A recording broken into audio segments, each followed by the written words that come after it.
우리에게 주시는 하나님의 말씀은 호세아 5장 1절에서 15절 말씀입니다. 제사장들아, 이를 들으라. 이스라엘 족속들아, 깨달으라. 왕족들아, 귀를 기울이라. 너희에게 심판이 있나니 너희가 미스바에 대하여 올무가 되며 다볼 위에 친 그물이 됨이라. 패역자가 사륙제에 깊이 빠졌음에 내가 그들을 다 벌하노라. 에브라임은 내가 알고 이스라엘은 내게 숨기지 못하나니 에브라임아, 이제 내가 음행하였고 이스라엘이 더러워졌느니라. 그들의 행위가 그들로 자기 하나님에게 돌아가지 못하게 하나니 이는 음란한 마음이 그 속에 있어 여호와를 알지 못하는 까닭이라. 이스라엘의 교만이 그 얼굴에 드러났나니 그 죄악으로 말미암아 이스라엘과 에브라임이 넘어지고 유다도 그들과 함께 넘어지리라. 그들이 양떼와 소떼를 끌고 여호와를 찾으러 갈지라도 만나지 못할 것은 이미 그들에게서 떠나셨음이라. 그들이 여호와께 정조를 지키지 아니하고 사생아를 낳았으니 그러므로 새 달이 그들과 그 기업을 함께 삼키리로다. 너희가 기브아에서 뿔나팔을 불며 라마에서 나팔을 불며 베다웬에서 외치기를 베냐민아 내 뒤를 쫓는다 할지어다. 벌하는 날에 에브라임이 황폐할 것이라. 내가 이스라엘 지파 중에서 반드시 있을 일을 보였노라. 유다 지도자들은 경계표를 옮기는 자 같으니 내가 나의 진노를 그들에게 물같이 부으리라. 에브라임은 사람의 명령 뒤따르기를 좋아하므로 학대를 받고 재판의 압제를 받는도다.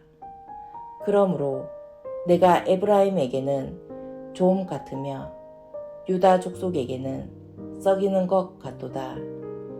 에브라임이 자기의 병을 깨달으며 유다가 자기의 상처를 깨달았고 에브라임은 아수르로 가서 야렙 왕에게 사람을 보내었으나 그가 능히 너희를 고치지 못하겠고 너희 상처를 낫게 하지 못하리라. 내가 에브라임에게는 사자 같고 유다 족속에게는 젊은 사자 같으니 바로 내가 움켜갈지라. 내가 탈취하여 갈지라도 건져낼 자가 없으리라. 그들이 그 죄를 뉘우치고 내 얼굴을 구하기까지 내가 내 곳으로 돌아가리라. 그들이 고난 받을 때에 나를 간절히 구하리라.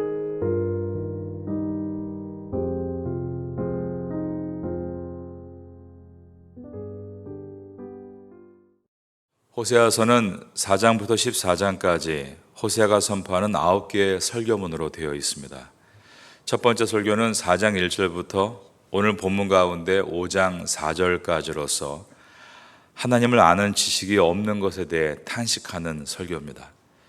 4장 14절에 깨닫지 못하는 백성은 망하리라 라고 탄식을 하고 있고, 오늘 본문 5장 4절에서 여호와를 알지 못하는 까닭이라 라고 탄식하고 있습니다.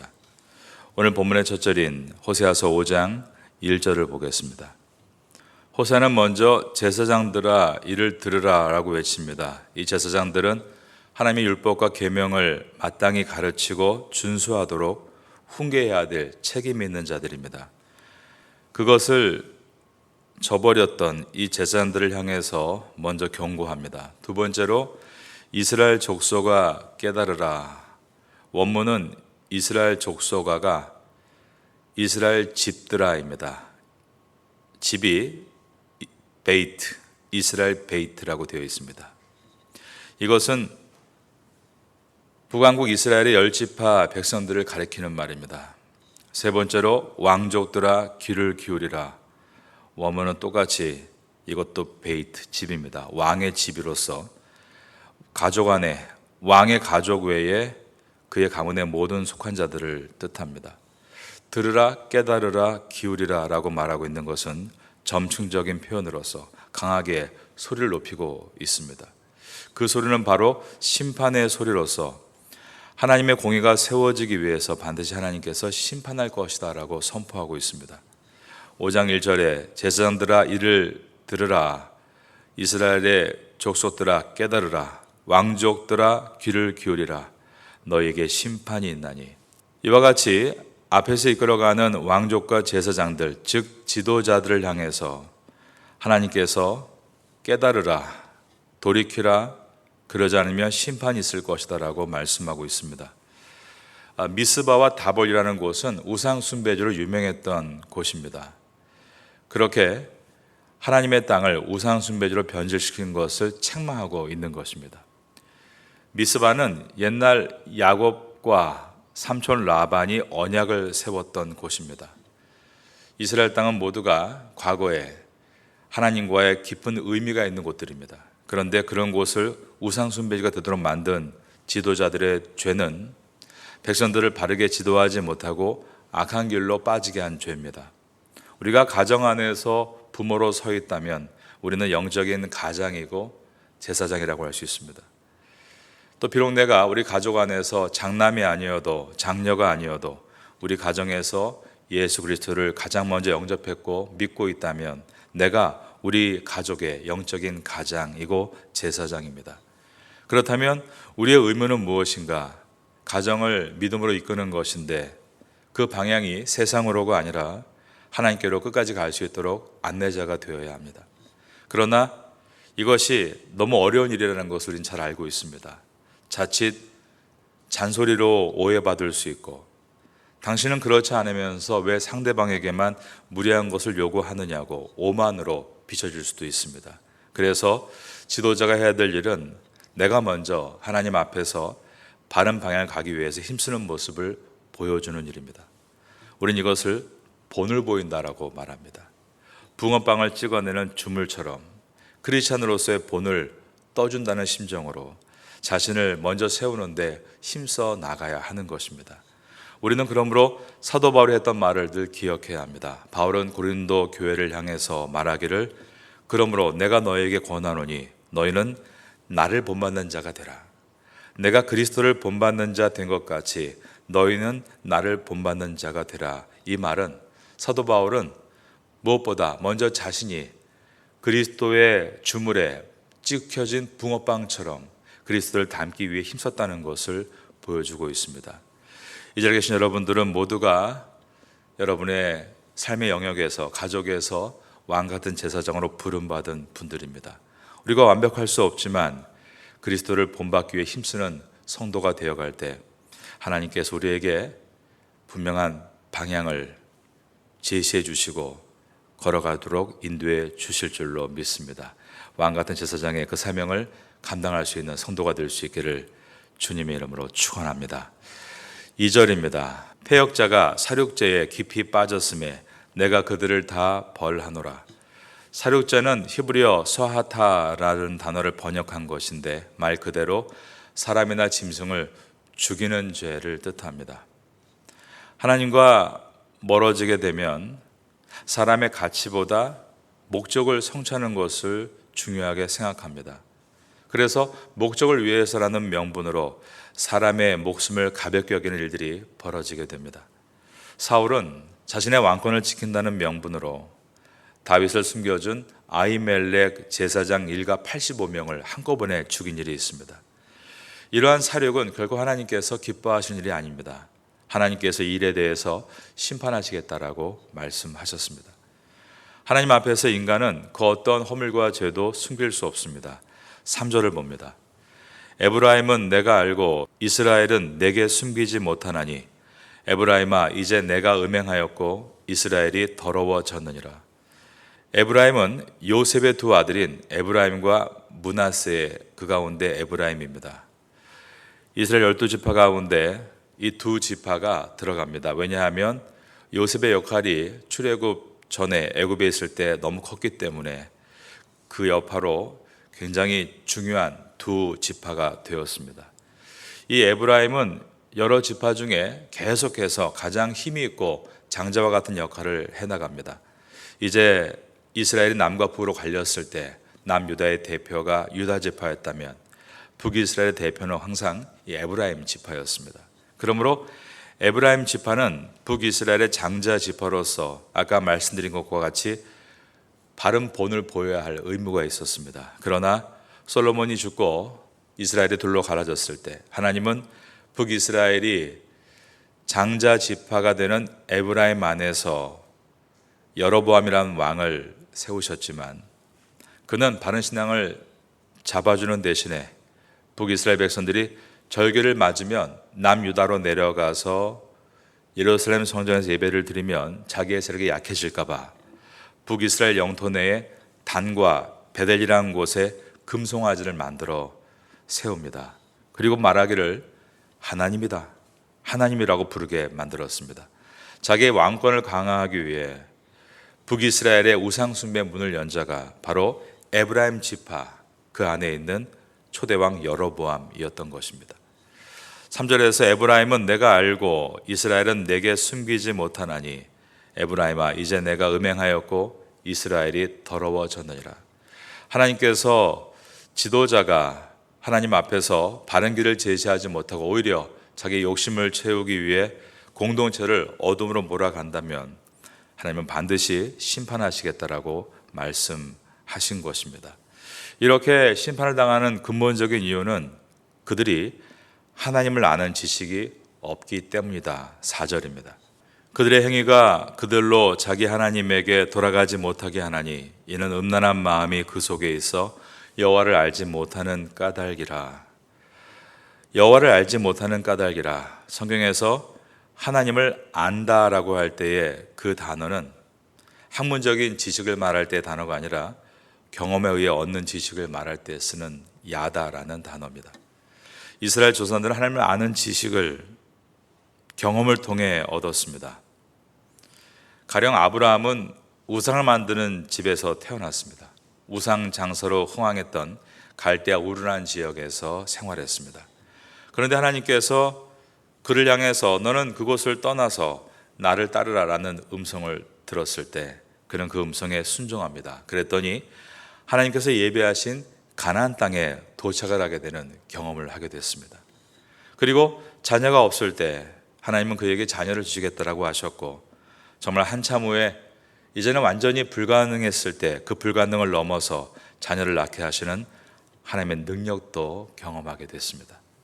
그리고 나서 어렵게 낳은 그 아들 독자를 하나님이 나에게 바치라라는 명령에 순종해서 바칠 때 하나님은 그의 믿음을 인정하시면서 더 넓은 믿음의 눈을 열어주시는 경험도 하게 됐습니다.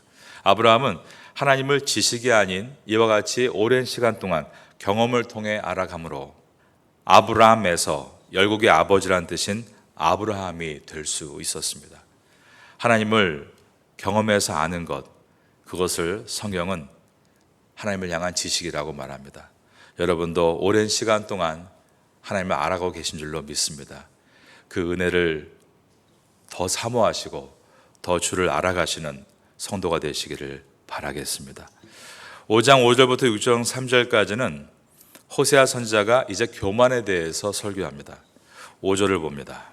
이스라엘의 교만이 그 얼굴에 드러났나니 그 죄악으로 말미암아 이스라엘과 에브라임이 넘어지고 유다도 그들과 함께 넘어지리라. 여기서 교만, 이것은 자만과 오만이란 뜻입니다. 선질로 생각하는 자는 넘어질까 조심하라는 고린도전서의 말씀은 모든 사회생활과 신앙생활에서 적용됩니다. 북이스라엘은 교만했고 남유다도 마찬가지였습니다. 5절 하반절에 보면 유다도 그들과 함께 넘어지리라. 남유다도 북이스라엘과 똑같이 교만했다라고 되어 있습니다. 교만의 결과로 북이스라엘은 아수리에 의해서 남유다는 바벨론에 의해서 모두 넘어지고 말았습니다. 교만의 반대는 겸손이라고 하죠. 교만이 남 앞에서 자만과 오만한 태도라고 한다면 겸손은 무엇일까요? 그것은 하나님 앞에서 자신보다 하나님을 높이는 것이고 사람들 앞에서 자신보다 남을 더 낮게 여기는 것을 겸손이라고 합니다. 하나님을 높이는 방법은 하나님을 찬양하는 것입니다. 그러면 내가 상대방을 더 낮게 여겨주는 방법은 무엇일까요? 그것은 그 상대방을 칭찬하는 것입니다. 하나님을 찬양하고 사람을 칭찬하는 것이 점점 내 안에서 사그러들고 있다면, 그리고 그 대신에 내가 칭송받고 싶어하고 칭찬받고 싶어하고 있다면 우리의 교만, 다른 말로 오만과 자만이 슬금슬금 올라오고 있는 것입니다. 여러분은 하나님 말씀 앞에 서서 이 겸손이라는 것을 계속 묵상하심으로, 겸손을 이렇게 생각하는 분이 있습니다. 아유, 제가 뭐 아무것도 못하는데요, 제가 뭘요? 그렇게 내가 낮추는 것만 겸손이라고 생각하는데, 반대로 상대방을 높이는 것입니다. 하나님을 높이고 찬양하는 것이고 상대방을 마음껏 칭찬하는 것입니다. 그러한 사람이 되시면 좋겠습니다. 하나님은 교만한 사람의 예배를 받지 않으십니다. 6절입니다. 그들이 양떼와 소떼를 끌고 여호와를 찾으러 갈지라도 만나지 못할 것은 이미 그들에게서 떠나셨음이라. 양떼와 소떼를 끌고 가는 이유는 하나님께 예배를 드리기 위해서입니다. 그런데 하나님은 그 예배를 받지 않으시겠다라고 하셨습니다. 사람이 하나님 앞에서 교만하면 어떤 일을 하게 됩니까? 하나님만을 의지하지 않고 하나님도 의지한다, 이렇게 바뀝니다. 자만과 오만은 유일하신 참 하나님 한 분만을 섬기려 하지 않고 내가 필요한 모든 분야의 신들을 내 입맛에 맞게 섬기려 하는 형태로 나타납니다. 호세아서는 그것을 정조를 지키지 않는 것이다 라는 남녀관계의 단어를 사용하면서 그 열매는 하나님의 살아있는 열매가 아니라 어둠, 죽음의 열매가 될 것을, 사생아를 낳게 될 것이다 라고 표현했습니다. 7절입니다. 그들이 여호와께 정조를 지키지 아니하고 사생아를 낳았으니 그러므로 세 달이 그들과 그 기업을 함께 삼키리로다. 여기서 세 달, 이 달은 바로 그 전 절기가 끝난 다음 달입니다. 절기 때 이스라엘 백성들은 하나님 앞에 나아가서 예배를 드렸습니다. 아까 본 것처럼 소와 양을 우르르 몰고 가서 그것을 태우며 예배를 드립니다. 그러나 그들 안에 있는 교만한 마음, 즉 하나님만이 아니라 하나님도 신의 하나로 섬긴다, 그러한 정조를 지키지 않고 사생아를 낳는 모습의 그 예배를 하나님께서 받지 않으시는 것입니다. 우리도 마찬가지입니다. 거룩한 주일, 하나님의 절기를 지키고 나서 평일날 우리의 삶에 하나님만이 아니라 하나님도 라며 내 입맛에 맞게 내가 원하는 쾌락을 따라 살아가려고 할 때 그 후에 얻어지는 것은 하나님의 주시는 생명의 열매가 아니라 사생아와 같은 심판의 열매가 될 것이다 라고 말씀하는 것은 우리의 삶에 온전한 믿음으로 사는 것과 그렇지 않은 것의 차이를 분명하게 보여주고 있는 것입니다. 이어지는 8절은 북이스라엘이 이제 심판의 날에 전쟁의 소용돌이 속에 망하는 장면을 묘사하고 있습니다. 8절입니다. 너희가 기브아에서 뿔나팔을 불며 라마에서 나팔을 불며 베다벤에서 외치기를 베냐민아 내 뒤를 쫓는다 할지어다. 전쟁 중에 긴급하게 군사를 동원할 때 나팔을 불었습니다. 그런데 이 나팔을 불어도 북이스라엘 백성들은 적에게 쫓기고 있는 장면을 보여주고 있습니다. 9절도 같은 내용입니다. 벌하는 날에 에브라임이 황폐할 것이라. 내가 이스라엘 지파 중에서 반드시 있을 일을 보였노라. 그 당시에 북이스라엘은 베가가 왕으로 있을 때입니다. 이때 이집트로부터 후원을 받게 됩니다. 이집트는 북이스라엘이 그들과 천적인 아수르와 등을 지기를 원했습니다. 그러므로 북이스라엘은 다메섹의 르신과 연합해서 반아수르 정책을 펴나갑니다. 그때 야 남한국 너희들도 반아수르 정책에 동참하자라고 했지만 남유다는 동조하지 않았습니다. 그러자 북이스라엘과 다메섹이 먼저 남왕국의 아하스 왕을 치는 내용들이 역대기에 기록되어 있습니다. 그래서 남왕국의 군사 12만 명이 죽는 엄청난 일이 벌어지고 20만 명이 사로잡혀 갑니다. 그러자 남유다의 아하스가 아수르에게 헬프미, 도움을 요청하고 그러자 아수르의 디글랏 빌레셀 3세가 다메섹의 왕 르신을 죽이고 북왕국 영토의 상당 부분을 빼앗게 됩니다. 이렇게 보면 하나님은 역사를 통해서 지금 이 북이스라엘을 그 역사에 맞게 심판하고 있다는 것을 보게 됩니다.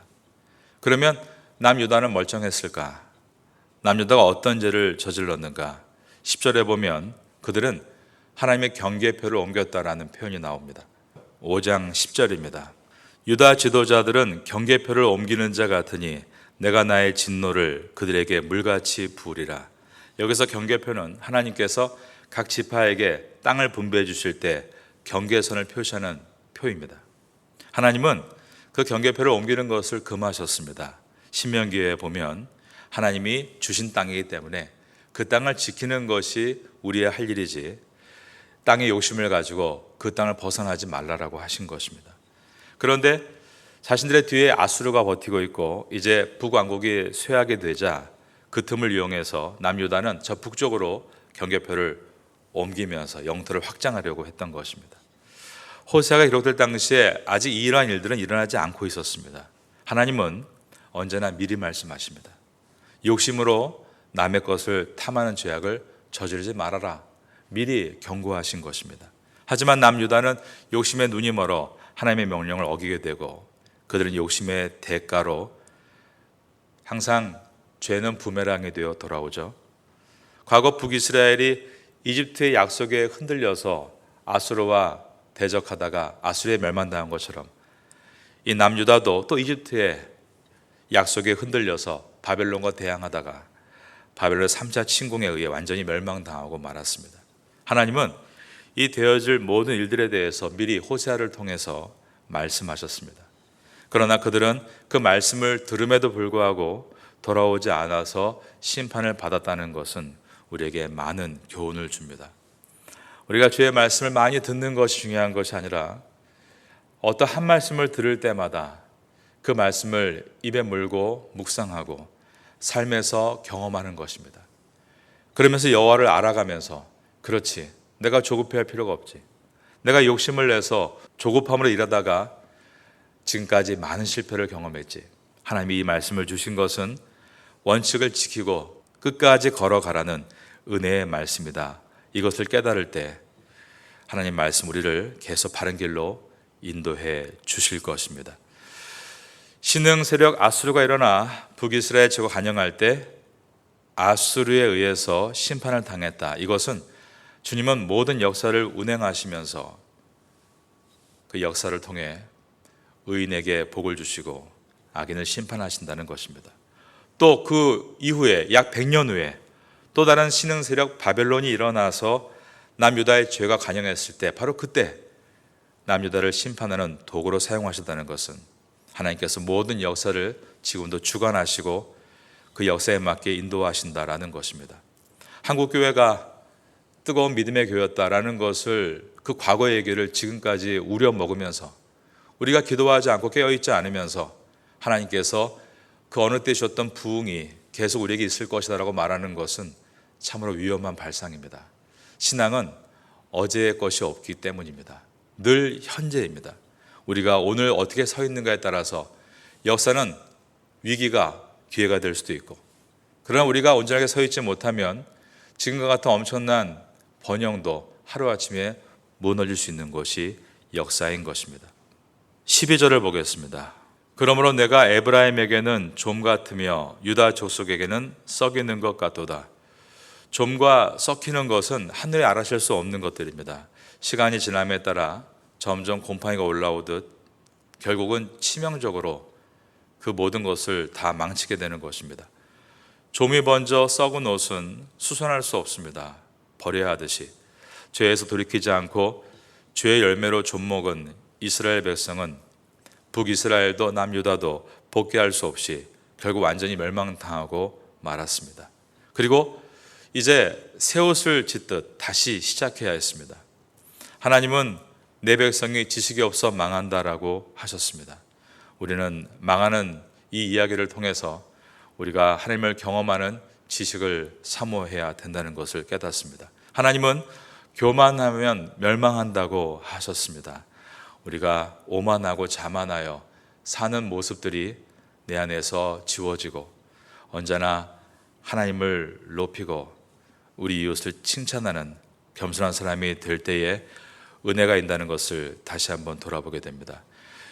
하나님을 아는 지식을 사모하고 겸손한 삶을 삶에서 녹여내는 우리가 될 수 있기를 마지막으로 예수님의 이름으로 축원합니다.